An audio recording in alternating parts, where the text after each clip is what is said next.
Today's daf Be'ez Hashem is Masechta Bava Kamma daf Vav, and we will begin from daf Chav Hey Amud Beis, approximately 4 lines from the bottom. Okay, the Gemara is just going to question some of the known halachas that we have regarding the Arba Ovis Nezikin, and the Gemara is going to question like this: Uzehei shehein beregel chai b'rshus rabim. Let us say that Shein and Regel should be obligated to pay if the event happened in Rishus Rabim. We know that Shein Regel is potter in Rishus Rabim. And I'll make a Kal V'chomer. Ma Keren, when the animal does damage by Keren, Shibrishus Hanizik Eina Mishalem Elechatzi Nezek. When the animal does Keren in the Rishus Hanizik, it pays half a damage. Rishus Rabim Chayavis. So also, if the animal does damage with Keren in the Rishus Harabim, it's obligated to pay. So by Keren, there is no difference between Rishus Hanizik and Rishus Harabim. You're all obligated to pay. So also, Shein V'regel, so Shein V'regel must be much stricter than Keren. Rishus Hanizik, when it is in the Rishus Hanizik, Mishalem Nezik Shalom, you pay full damages, not half damages. So Shein Regel must be stronger than Keren. So therefore, if Keren is obligated in Rishus Rabim, Ein Edin Shibrishus Rabim Chaim. So certainly Shein Regel should be obligated to pay if the event happened in the Rishus Rabim. So the answer is the Gemara Amakra, but there's a problem. The pasuk says Uvir b'stei acher. By Shein Regel, the Torah emphasizes that only if the damage happened b'stei acher, in somebody else's field, not in the Rishus Rabim. So therefore, v'loy b'rishus rabim, Shein Regel have no obligation to pay in the Rishus Rabim. Again, Shein Regel makes more sense because in the Rishus Rabim, anybody can bring their fruits. It's a public domain. You can carry your fruits and put it down for a minute in the Rishus Rabim. So, but no one has permission to go into your property to start eating your fruits. So therefore, Shein Regel is chayiv b'rishus hanizik, but not in the Rishus Rabim. We go to Chavav Amud Aleph. Says the Gemara, Midi Kuli Ka'amrinim. Was I saying that you should pay the whole damages of Shein V'regel in Rishus Rabim? Palgal Ka'amrinim. I was saying that even with this Kal V'chomer, let's keep it alive, such that if Keren pays Rishus Rabim half nezik, so Shein V'regel should also pay Rishus Rabim half nezik, because Shein V'regel is much stricter than Keren, because in Rishus Hanizik you're paying 100% of the damage, as opposed to Keren, which you pay half a damage in Rishus Nizik. Omakra, so the pasuk says v'chotzu es kasboy. By Keren, the Torah says you should split the damages in half. Kasbei shel zeh v'lo kasbei shel achi. You only split damages of Keren. You don't split damages of any other of the Abba Ovis Nezikin. So Keren has this unique thing that it pays half damages, but no other of the Abba Ovis will pay half damages. Now the Gemara says, okay, let's challenge another known idea that we have. Let us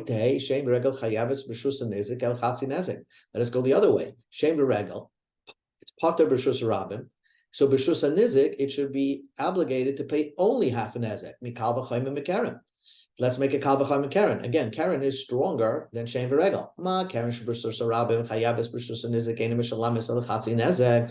Keren pays in the Rishus Rabim half a nezek, and even in the Rishus Nizik, it also only pays half a nezek. So Shein V'regel sheb'rishus rabim patura. So now that you said that Shein V'regel in the Rishus Rabim is patur to pay, ein edin certainly sheb'rishus nizik mishalim chatzi nezek. So certainly in the Rishus Nizik, it should go. It shouldn't be more stricter than Keren. It should pay only half damages. Amakra, but then there's a pasuk that says that by Shein V'regel yishalein, he has to make whole, basically. Tashlumim ma'al, he has to make a complete payment, and there's no half a nezek, even though if you have a Kal V'chomer, it would perfectly make sense, but the Torah says no, Shein V'regel, Rishus Nizik, pays half a nezek. Shein V'regel, Rishus Nizik pays full damages. Now the Gemara asks 3 more questions. Keren b'rishus rabim chayav. Let's go the other way. Keren in rishus rabim should not be obligated to pay at all. Why? Mikal v'chomer. I have a Kal V'chomer. Ma Shein V'regel sheb'rishus nizik nezek shalom. Shein V'regel in the rishus nizik pays nezek full damages. Right? As we said, that's how you read the pasuk. That Shein V'regel in the rishus nizik pays full damages. b'shusarabim patura, but nevertheless, shusarabim it's pater. So Shem Regel is stronger now than Karen. So then, if Shem Regel is pater b'shusarabim, Karen sheb'shusanizek hatzi nezek. If Karen only pays in the b'shusanizek nezek, so it's weaker than Shem Regel. Ein adin certainly sheb'shusarabim patura. In Karen should be pater in the b'shusarabim, because it's weaker than Shem Regel. So if Shem Regel is pater in b'shusarabim, so also Karen should be pater in b'shusarabim. On this, Rabbi Yochanan said, Amakra, the pasuk says twice, Yechetzun, you pay half damages. Ein chatzi nezek cholek. There is no difference of half of damages. Lo b'rishus rabim, lo b'rishus yachid. Not in rishus rabim, not in rishus yachid. In other words, you'll always pay half damages in rishus rabim, rishus yachid. And there's an extra pasuk that says, but Karen, b'rishus rabim, will pay half damages, even though you have a kal v'chomer to say that they shouldn't even pay half damages. Now the Gemara asks another question. Adam, let's say he wasn't warned. He's not warned, he killed somebody. There was no edim, no warning, so he gets off the hook. But at least he should pay redemption. He should pay the value of the person he killed. Mashor, a shor that kills, an ox that kills. When he does damage, he doesn't pay the four things. He doesn't pay nezek, tsar, ripu, sheves, boishes. He doesn't pay doctor bills or shor. You just pay the cost of the damage. If the shor damaged somebody's hand and it now becomes unusable, you pay the value of the hand, but you don't pay lost wages, doctor bills, etc. But nevertheless, if a shor kills a person, chayiv b'kofer, it's chayiv and kofer. So a shor is more stronger than a regular person, is weaker than a regular person. Adam shechayiv b'advarim, an adam that's chayiv in four things, ein edin shechayiv b'kofer. Certainly, it should be chayiv and kofer. If a shor is obligated to pay kofer, is weaker, and it is obligated to pay kofer, an adam who is stronger certainly should be obligated to pay kofer if it kills a person. Makra, the pasuk is a pasuk that says kechoil asher yushas olav. Olav v'lo al adam. Kofer only will go. The idea of kofer was only said if an animal killed a human being. If an animal kills a human being, there's an obligation to pay kofer. The owner of the animal pays the kofer, pays the value of the person that was killed. But if a human being killed another human being, obviously, and he was not, and there was no witnesses or there's no proper warning, still that adam will not be obligated to pay kofer.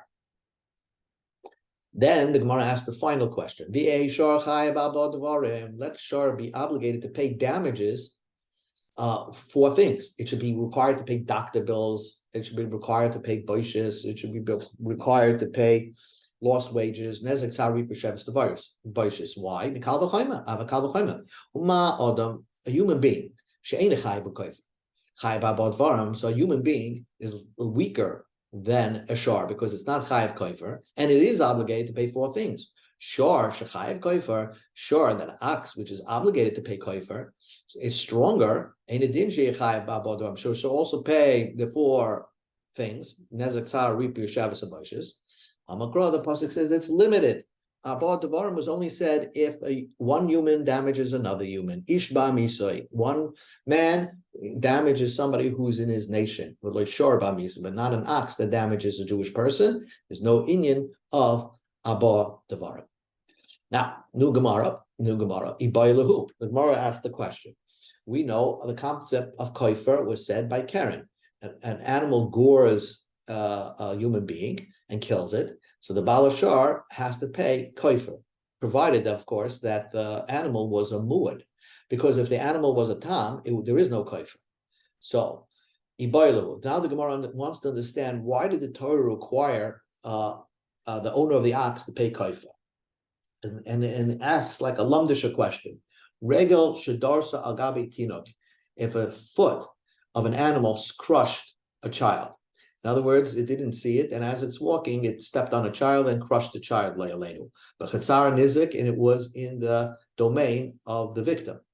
Maho, shetashal kofer. Should the owner of the animal, pay kofer? The question is, the Torah only said kofer by Karen, but why is that? Mi aminim, do we say, mi didahava Karen? This should be similar to Karen, because Karen came in the Avad Troy Zimna. Torah obligated to pay koifer only if it happened after the third time. So urchehu, because this shar is a damaging shar, and therefore umshalim koifer, you pay koifer when it does damage with keren. If it's a wild animal that continues to gore people. So hachaname loishno. So also over here, when the animal damages beregel, crushing a kid, regel right away is urche, is the normal way. So therefore, regel should also be required to pay koifer. Or maybe I will say, the Torah was pedantic about it and said only if the animal killed via keren, via its horn, because kavanos lahazik, at that point, the animal has intention to kill, right? So therefore you pay koifer, albeit only after it did it 3 times. But the case of regel, ein kavanos lahazik, the damage is the animal had no intention to damage. So therefore, maybe the Torah wouldn't require you to pay koifer. So the question is, if the animal kills a human being, an easy way to understand that it killed a baby as it was walking, so it didn't intentionally kill the baby, does it pay koifer? Does the owner of the animal pay koifer or not?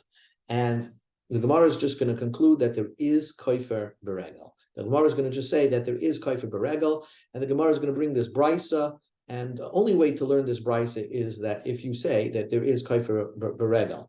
So the Gemara begins. Tashma, come in here. If a man brought his ox into the courtyard of the owner, he had no permission to bring his ox into somebody else's rishus. And not only that, it killed the owner of the house, of the owner of the chatzir, umes.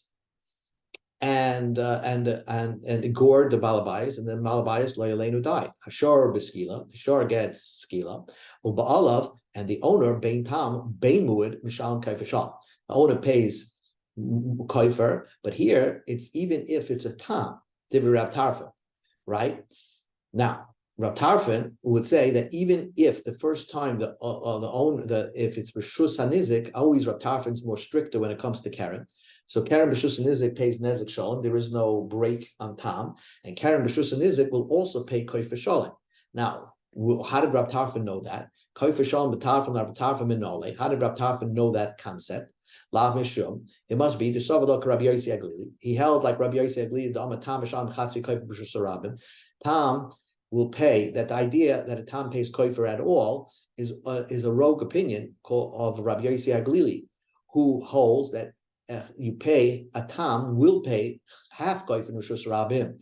Torah only said you pay the full koifer is only after it's a mu'at, but there is an opinion of Rabbi Yosef Galili that not that tam is potter from koifer, but tam pays half koifer, and therefore if the tam pays half a koifer in Rishus Rabim, so then Rab Tarfon always goes one step further if it happens in Rishus Nizik, and therefore if it's in Rishus Nizik, Rab Tarfon will hold you pay nezek koifer shalim. And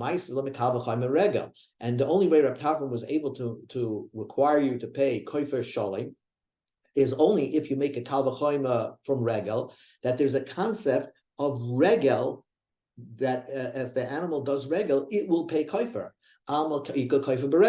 Therefore, it must be that Rab Tarfon understood that there is a concept of koifer beregel. Now, how? Because Rab Tarfon will say, just like regel shus rabim is potter from the zaken, from the zaken.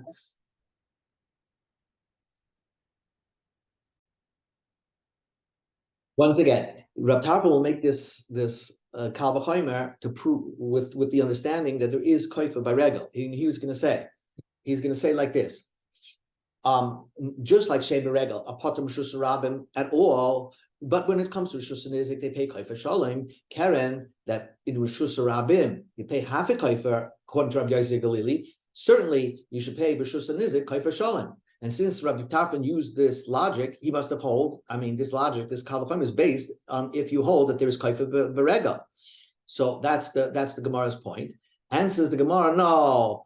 You could learn differently. You may not have a proof. Tana menezik in the regel ma'isla. Really, there is no koifer beregel in the Rishus Rabim, in Rishus Nizik. But the point is that he had a different kal v'chomer regel in Rishus Nizik.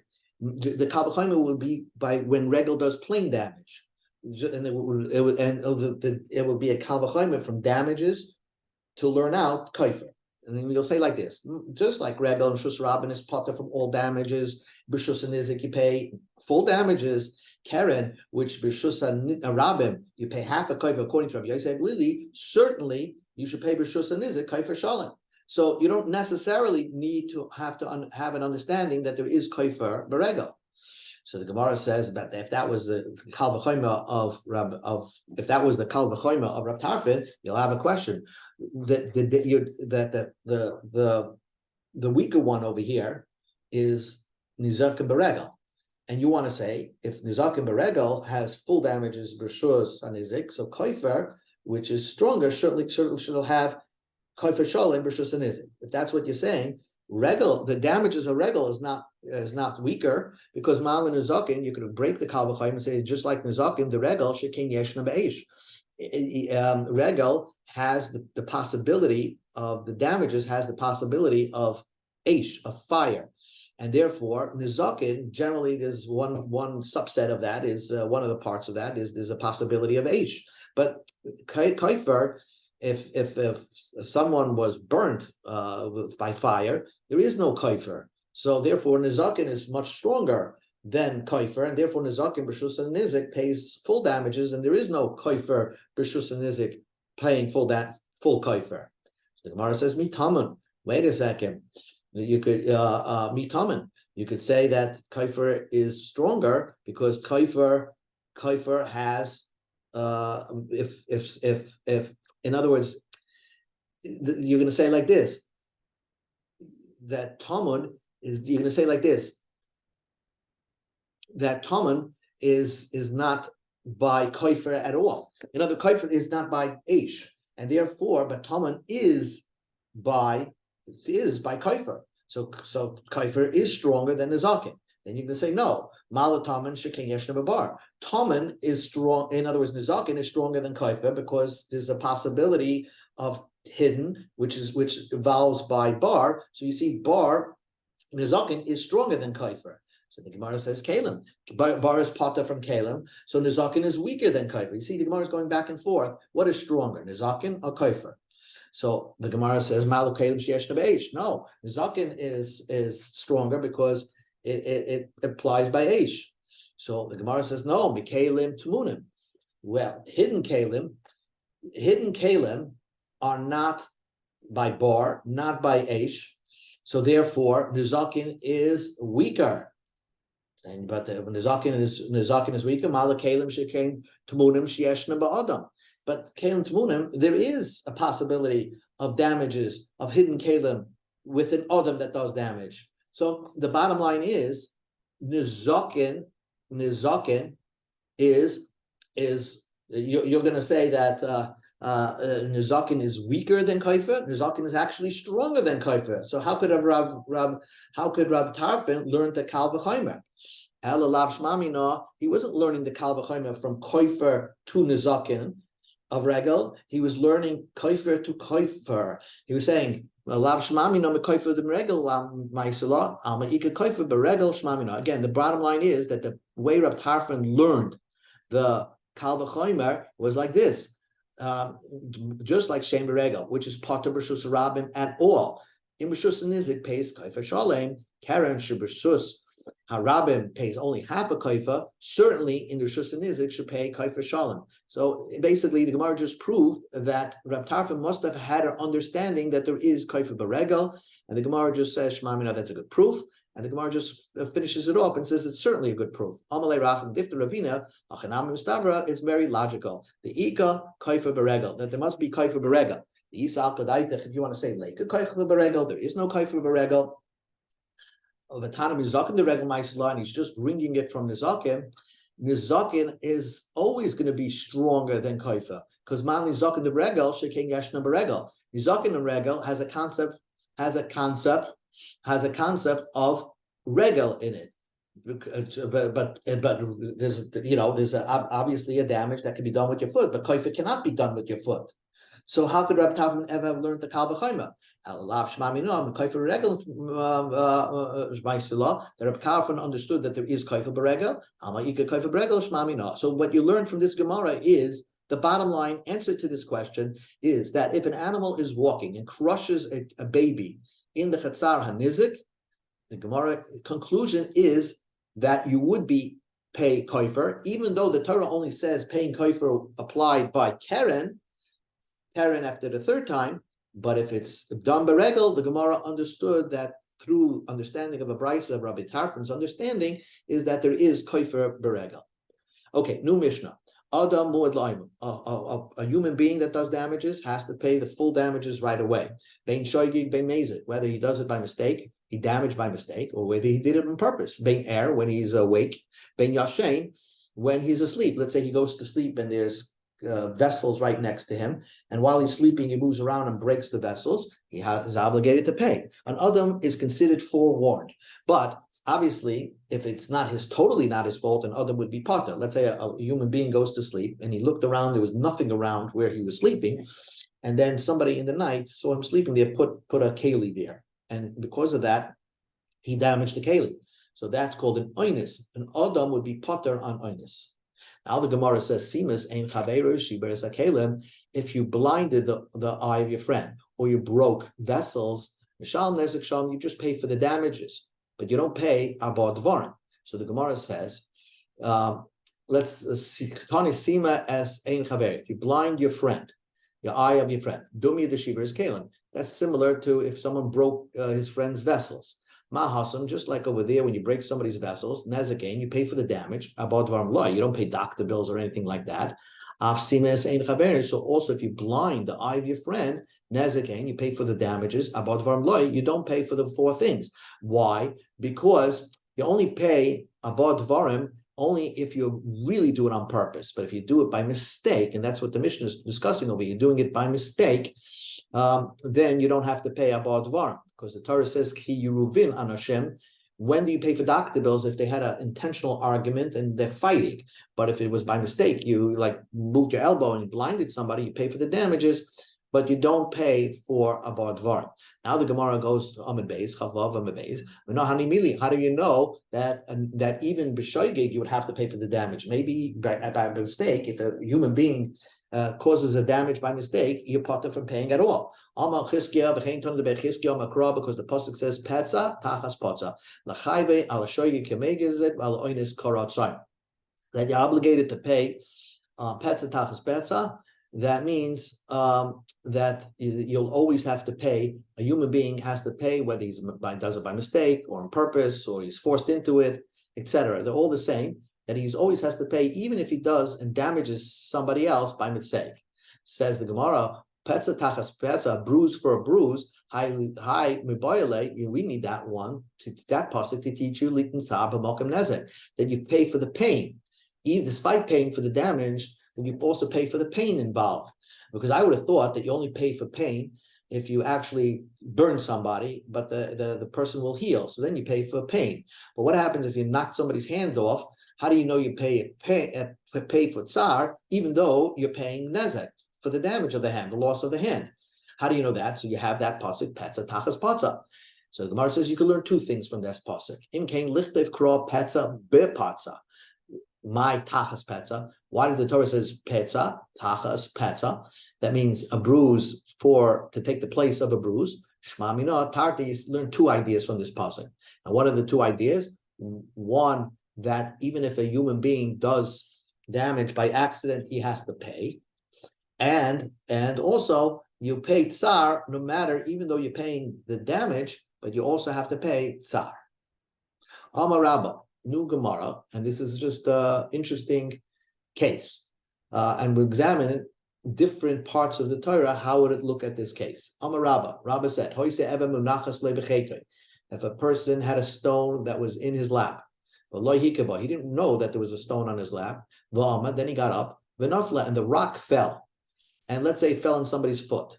You have to pay for the damage. You're potter from paying for the four things. Because you're not karev lemezid. To pay for abad dvarim, you need to be do it on purpose. Linyan Shabbos, you potter because meleches machshavas asher Torah. Torah said that you have to have an intention to do a malacha. So let's say if something on Shabbos happened, and let's say the stone fell from Rosh Hashanah to Rosh Hashanah. You had no idea. Your intention wasn't to throw a stone. So therefore, you'll be potter because the Torah says you have to be mindful when you do a work on Shabbos in order to be obligated, shoygig carbon, mazid. Certainly, we're not dealing here with mazid, but you will only be chayiv shoygig carbon if you're mindful to do a malacha. Here, your intention was not doing anything. It just happened to be an unnoticed rock on your hand, on your lap, but when you got up, when you pushed it into the Rishus Harabim, you're not obligated. You're not required to bring a carbon. Le'inyan galus. What happens? The rock fell on somebody who was right underneath your feet, let's say, and you killed somebody.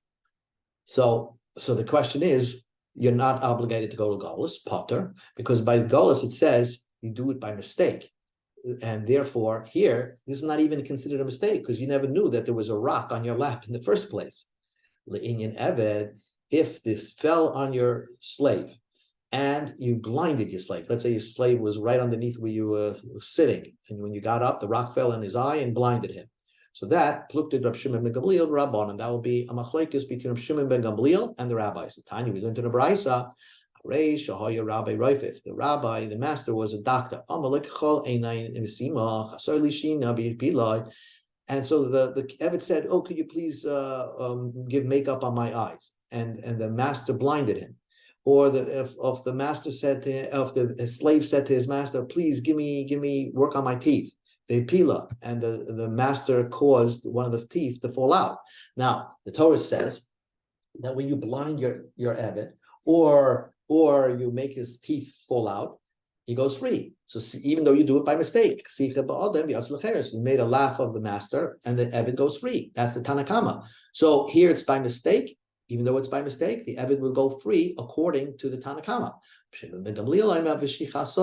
That only if you damage it, the only time you're required to pay, the Eved will go free is only if the master had intention to blind or to knock the teeth out of his Eved, and therefore, with the case with the rock on the lap, you won't be obligated. The Eved will not go free according to Rav Shimon ben Gamliel.